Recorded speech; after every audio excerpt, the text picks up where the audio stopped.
welcome to Around Space. I'm Kent Miller. Today we're going to be talking about space art. I'm delighted to have with us David Robinson. David is a member of the International Association of Astronomical Artists. That's about 130 people in the world who are able to do this kind of work. David has exhibited his work 4 times that I've witnessed at the International Space Development Conference. He has published, I think, 9 books. He's on the cover of a textbook at Cambridge University. His work appears in a novel as well. He's been published by Blackwell Publishing, Oxford Publishing, the Smithsonian, National Geographic. Websites have also posted his work, space.com, the Mars Society. He has an entire gallery on the National Space Society's website. Welcome back to this table. Thank you, Ken. I appreciate that. It's been a long year, to say the least. All right. So where are we going this year? Well, we want to possibly do a trip to Pluto. Oh, boy. Yeah. All right. And just getting the logistics together to do the trip. And obviously trying to get from A to B as quick as possible. And then back so that they're still in decent shape, not radiated to death from a long voyage. And trying to do this in about a 5-year period. Oh, that's a quick trip. Yeah. Okay, yeah. Nuclear engines? Mm-hmm. All right. Yeah. So hopefully that with the help of some gravitational assist from some of the giants, we should be able to get there quicker. Okay. And so our first picture deals with the means to communicate back to Earth to let them know status, what's going on. And this is what that first picture shows. So you have 2 at the top and the bottom of the image. You have these high gain antennas. Correct. And the main dish that actually can extend higher, so they're actually above any of the actual physical ship. Right. So where it's attached to the boom can be extended. That is correct. I see. Okay. Right. And so you have and there's redundancy built into it. So if anything happens, micrometeor, anything in that nature, at least we will have some redundancy built into it so that you'll still be able to maintain communication. If one fails, you still have the other. That is correct. I see. And looks like the little petals that are sticking out on the side. It's on the left and right side. Exactly, and top and bottom. These are actually booms that are specifically designed so that for mapping Pluto. Oh, I see. This is an advanced radar system, and so there's 8 little, looks like petals, as you petals, say. exactly. Leaves. It's for radar mapping. That is correct. The actual planet itself to really, hopefully, be able to delve deep under the crust. Oh, I see. To see what we're really dealing with there, and these. Booms can actually swivel. I think they have about 130-degree arch, and then down to 90 degrees, and the petals themselves have anywhere about the same, about 130 degrees. Okay. Depending on the angle that they're actually turned at, and they can all do independently of each other as well. Okay. And that's our first picture, and that's kind of a front end view.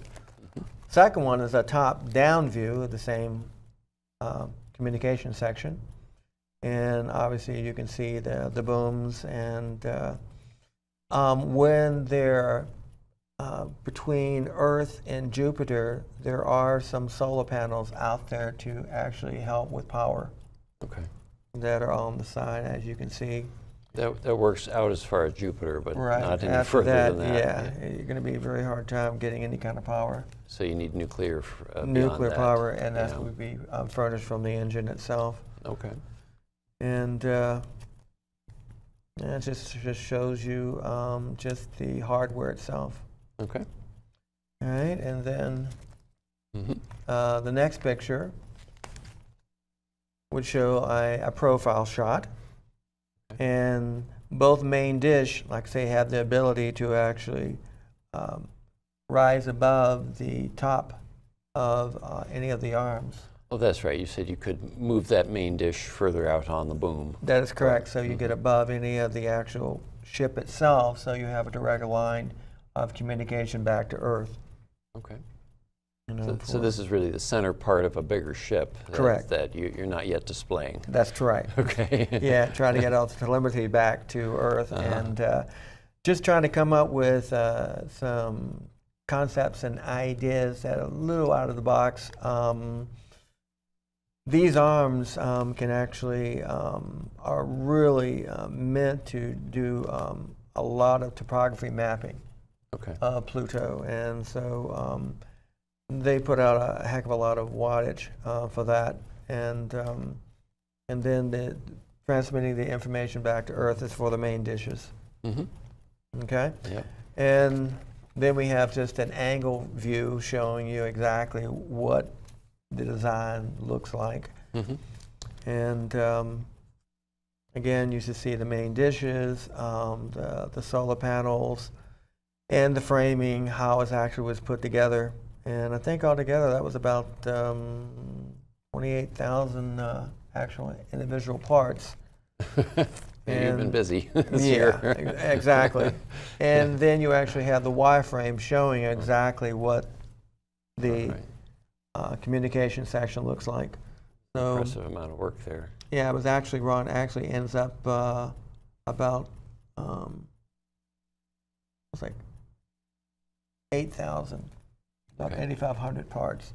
But the polygon count is So you multiply by high. 10 for the total polygons. You know, So about that's, 720,000 polygons. So it keeps your computer busy. yes, it does. And but you know, you try to design it so that it makes sense. It's feasible that you know that it supports there, and in a real world situation, it could actually work. Okay. You're going for realism here. Oh yeah. Okay. And then you actually have a top-down view of the ship. So in the And center of this picture is what you had shown us previously. that is correct, right there. All right, and to the left, then that's a lander, Right. and to the right, is the nuclear engine, okay. and the fuel tanks that supports the nuclear engine. So the nuclear engine is what gets you to Pluto and back. That is correct. Okay. And you can also see the lander is somewhat a retro design, and The fins. and obviously we're not doing it for aerodynamic purposes. We're doing it more just for less things that are mechanical that could go wrong, so that when it does land, that the landing gear per se are the fins. They're there. They're already mounted. They're down. And it allows to take the weight of the ship as it lands on Pluto. Okay. And then there is like the center section of the lander itself So it looks revolves. like it's tanks. There's Yeah, around the tanks actually revolves, so it actually produces a little about 1/6 gravity. some centrifugal force Yes. for the health of the occupants. Astronauts and crews, Yeah. right. There's a 6-man crew altogether. And Reduce the bone loss. right. And that's one of the main things that they're worried about is the fact that when you get to any planet with any type of gravitational pull, for that amount of length of time and space, because you're at least they're going to be, 2.5 years. Right.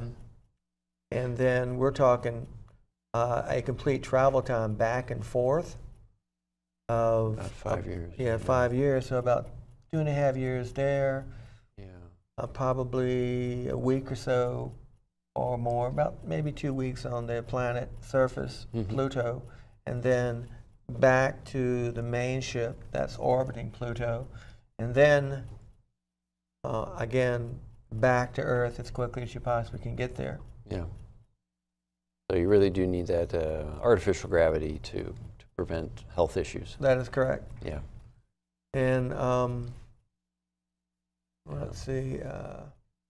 Nice, nice view. Mhm. Yeah. And we have a side view, same ship, and Here we can see in the center of the image the high gain antennas, one pointing forward and the one other pointing pointing back. aft, right. Yeah. And like I said, they're in their down position. That's more for travel, so that if you're not in communication at Earth at that given time, then you may not necessarily want them sticking out all by themselves, because like a micrometeor, anything could take it out. And Right. so there's enough there that you can still communicate, but if you really needed to get more direct information communication-wise, yes, and it will actually extend further than Right. these fins, so Yeah. they can make communication. All right.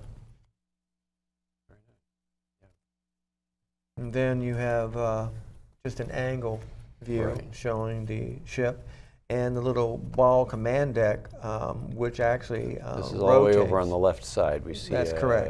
A little bit of blue in the windows, Mhm. blue windows. Right. Okay. And that command deck can actually swivel for about 45 degrees. Okay. And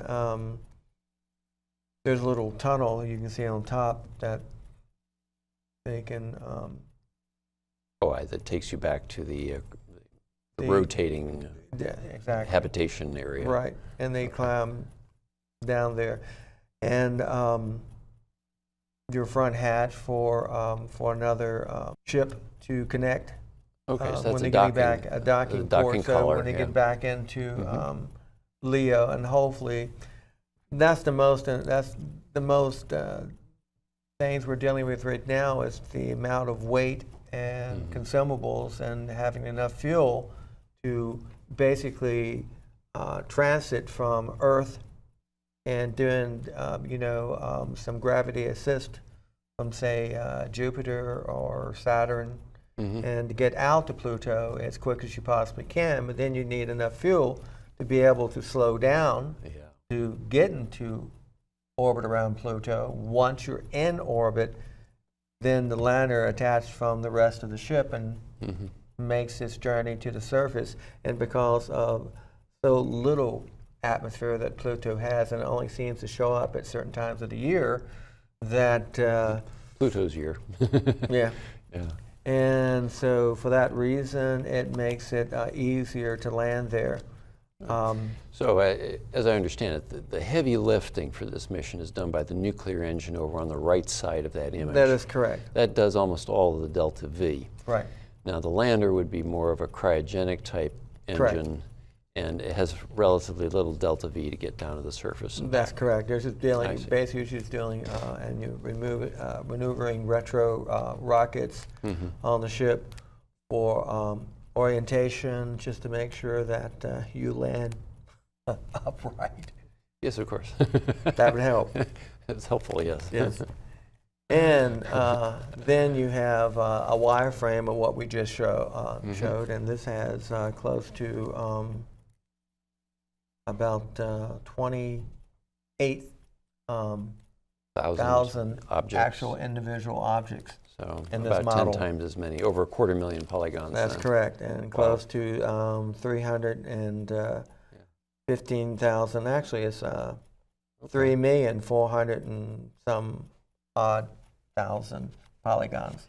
That's a lot of work. Yeah, How that's a long lot does of. it take to render one image? This actually is not the time. I mean, computers have really gotten a lot faster. Uh-huh. I mean, what I used to do, doing something like this maybe 10 years ago, it probably would have taken maybe 2 or 3 days to render. I see. Now I can render this in probably about 2 hours at a high Yeah. resolution. Yeah, yeah. So it's really evident. Because your images are photo quality. Yeah. It's a very high resolution.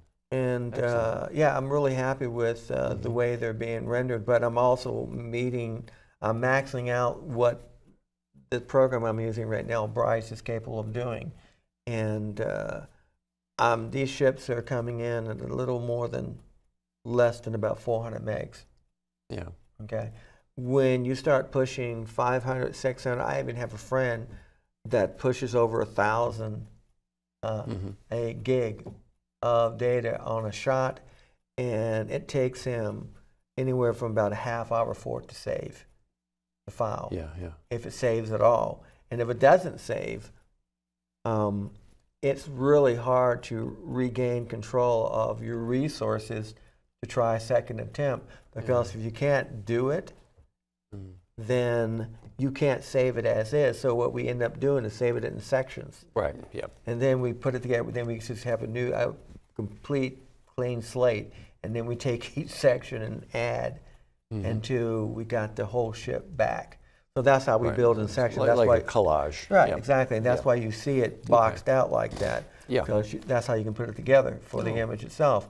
And then adding a picture of Pluto, which I've done, and I'm actually in the right now is rendering as we're speaking at home. But it seems I'm up to about, when I left, about 30%, and that's been rendering for 2 days so far. Oh dear. Now the real strength of Bryce, the software you're using, is landscaping. Landscaping, right. So And we expect good things when you get your Pluto images. exactly. All right. And yeah, it was never designed to do what I'm doing with it, but Well, you push the envelope all the way out. yeah, and with the little things they have, and just using basically basic geometry and the use of positives and negative Boolean objects is amazing what you can do. And then with little geometry, getting the right logos in the right positions on cones flags and circles and things like that. Yeah. Yeah, so what you learned in high school did come in handy. Yes. And then we got a front view of the Lewis and Clark. By the way, this is the Oh, you USS have a name Lewis for and it Clark, now. right? All right. That's an And, auspicious name. Yeah, and I always thought that was nice because Jefferson, third president, Yeah. he basically hired those guys to basically take a look at what we purchased, the Louisiana territory. Right. With the Louisiana Purchase, and so I thought that was auspicious that we use that name coming from Virginia. Yeah. Another name that is So you're a good resident of Virginia. absolutely All right. A Virginian. right. Now there's a little swath of blue in the upper part of the picture. That's the cockpit? That is the cockpit, and the actual walls of the interior are blue because that's actually white light. So what you actually are We're looking seeing through the is window. exactly, looking through the window, looking at the walls of the Nice. interior. Sweet. Yep. All right. And you can actually see the fins. You can see how the fins is kind of blocking the high gain antennas. Oh, the landing as well. fins. All right, so which is why you need to extend the Antennas. out high onto gain. the boom. That is correct. Okay. And, Sweet. And then we had the rear. Okay, that's the And nuclear engine end of the exactly. business. Exactly. And you see your thrusters for orientation. And then you can actually see the metal plating on the bottom of the fins. And these are actually, they extend to actually act as shock absorbers when it lands. Because when it does land, the next picture will show Might what I'm be a bumpy referring to. ending. Oh, all right. Yeah, these are the actual 4 engines that are on the lander itself. Now these nozzles, these cones, are much larger than man-sized. Correct. All right, which you expect for a vacuum engine. Right. Yeah, bigger nozzle. Yeah, it's designed for the weight of the lander itself, and a lot of times I see pictures of that. They open the hatch on the side of the ship, and then they either lower, there's a crane, and they lower like a cage, or they lower a rope, or they climb down. It seems quite hazardous to your health, because if you fall, you can pretty much, that's it. All right. So this one actually has a little elevator that's right there in the center. So this is the gold-colored ring in the Right, center. that's the bottom plate of the elevator. That goes all the I way see. down to the ground, and you can at least hold at least 2 astronauts at a time. Okay. And it'll just lower it to the ground. They walk away right through the sides of the All right. Now, if you're walking around on Pluto, that's a very cold surface. Yes. Yeah, so we're not really worried about, by the time that the gentlemen are leaving the interior of the ship, they've done all their basic checks to make sure that the ship is in good condition. The bells are now cool down. Well, they're dark colors, so they cool off very fast. Correct. They radiate away their heat. That's Yeah. correct. Okay. And then they just walk out from there. And this again, another wireframe of Okay. the ship. Yeah. And you can see that that's about 2,610 objects, just in that one picture.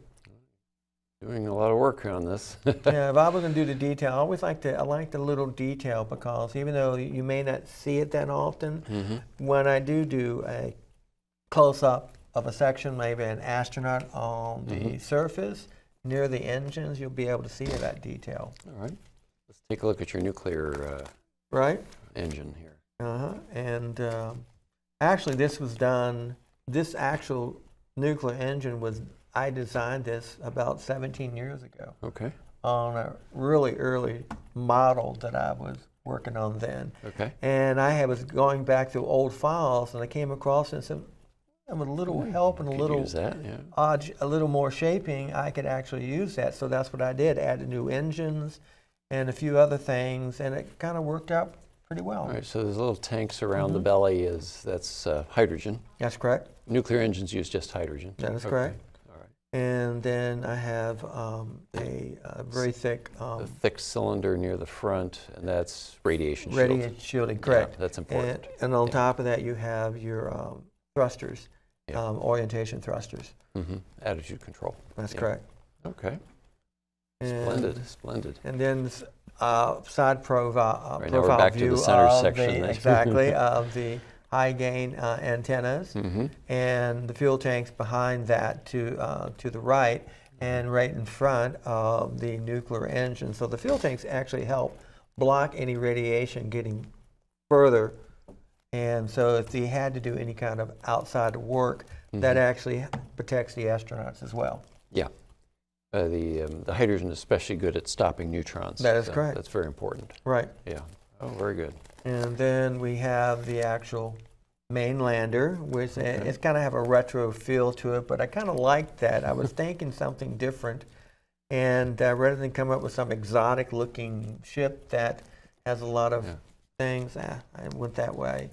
And then this ship is like a beauty shot. It has a star field and just an angle shot. So this is really a finished product. That is correct. You have the lighting, you have these dark shadows, yeah.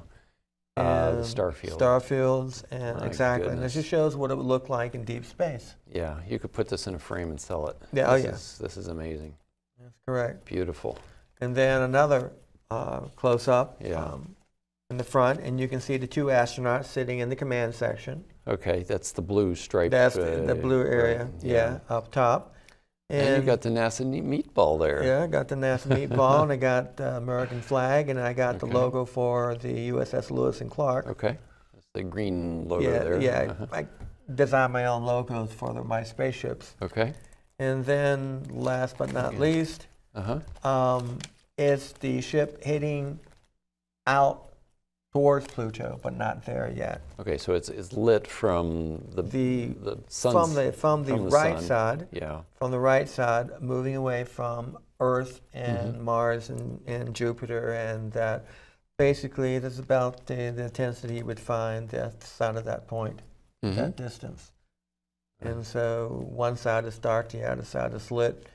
So basically it's heading towards Pluto. And now we're waiting for the next series of shots of them, in orbit around Pluto, and then the lander separating from the rest of the ship and then landing on Pluto.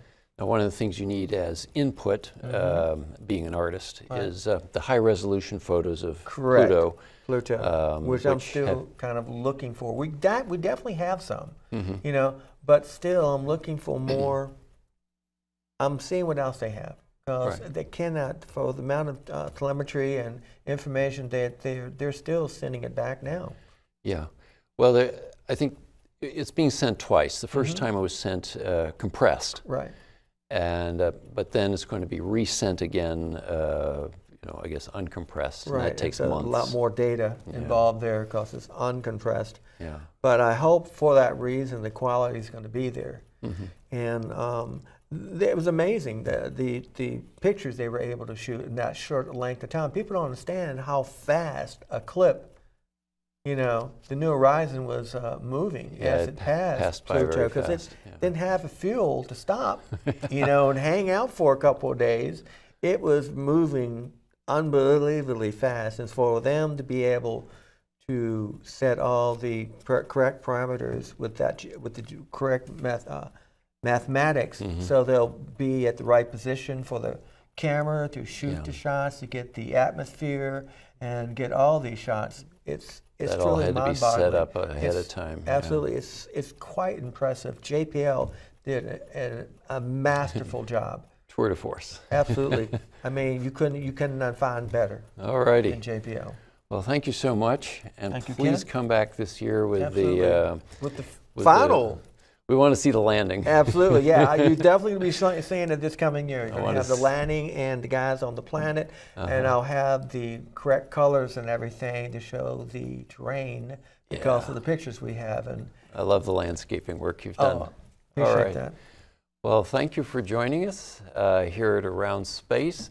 That was David Robinson. He's a space artist and a member of the International Association of Astronomical Artists. Thank you for joining us, and see you next time.